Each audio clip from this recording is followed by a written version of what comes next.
Kita bergeser ke Pelabuhan Merak, Banten. Ada jurnalis Kompas TV Suara Azani dan juru kamera Febri James. Suara, kalau di Pelabuhan Merak, bagaimana situasi arus mudik di sana sepekan jelang Lebaran? Ya Asri, jika kamu bisa gambarkan di Pelabuhan Merak pagi ini memang terpantau ramai lancar dan di kantong-kantong parkir sebelum melakukan penyeberangan ini terlihat adanya kendaraan yang terparkir namun hanya beberapa menit saja.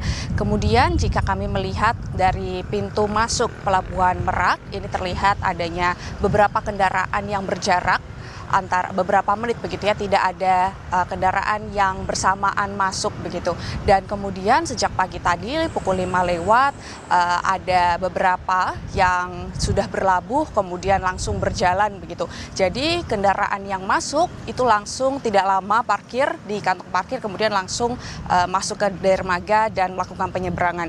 Jika bertanya terkait antisipasi apa yang dilakukan ASDP untuk mengurangi nantinya ada antrian panjang karena berkaca di mudik Nataru itu adanya antrian panjang hingga ke pintu masuk bahkan ke jalan. Ini yang kami soroti ini ada dua yang akan dilakukan. Yang pertama ini adanya penambahan kapal yang beroperasi, itu ada 10 kapal besar yang bisa menampung penumpang yang jauh lebih banyak dari hari biasanya begitu. Kemudian memang dari hari biasanya ini ada sebanyak 26 kapal dan di mudik Lebaran ini beroperasi sebanyak 36 kapal untuk melakukan penyeberangan Pelabuhan Merak menuju Pelabuhan Bakauheni. Kemudian yang kedua yang diantisipasi oleh ASDP ini melakukan antisipasi memberlakukan tiket reguler, dan tiket reguler ini artinya tidak ada tiket ekspres yang dijual per tanggal 24 Maret 2025 di pukul 12 nanti.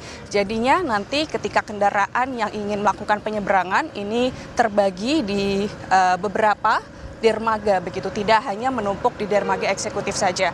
Ini artinya nantinya juga akan ada siasat yang dilakukan oleh ASDP, dan jika kami mengetahui informasi yang kami dapatkan ini memang ada juga yang dilakukan oleh ASDP, yaitu mempercepat benaran dermaga yang kemarin ditabrak atau ada yang mengalami kerusakan. Ini tadinya diperkirakan akan 10 hari selesai, ternyata sekitar 6 hari ini sudah selesai begitu.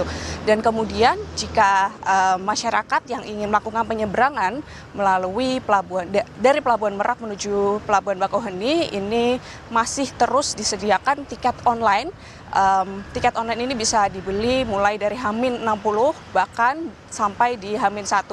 Untuk jarak pembelian tiket ini memang harus 5 km sebelum Pelabuhan Merak, artinya setelah itu sudah tidak bisa membeli tiket karena ada track Google Maps yang disebutkan di aplikasi Verizi begitu untuk tracking keberadaan penumpang yang akan membeli tiket menuju Pelabuhan Merak menuju Pelabuhan Bakauheni. Asri. Ya, lalu apakah Anda sudah dapat informasi kapan kira-kira puncak arus mudik di Pelabuhan Merak?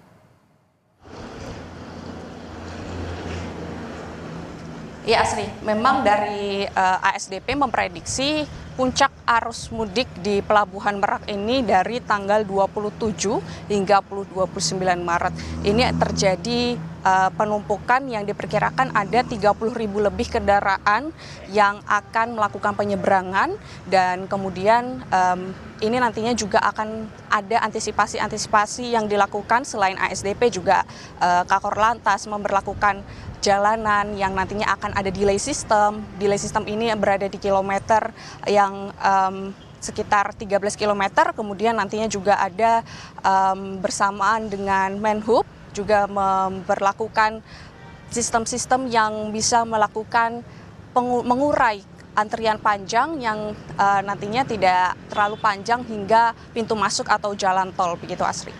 Terima kasih laporan lengkap Anda jurnalis Kompas TV Suara Azani bersama juru kamera Febri James dari Pelabuhan Merak, Banten. Dan sebelumnya ada Niko Anggriawan dan juru kamera Handika Hadiah dari Terminal Kampung Rambutan. Selamat bertugas kembali rekan-rekan.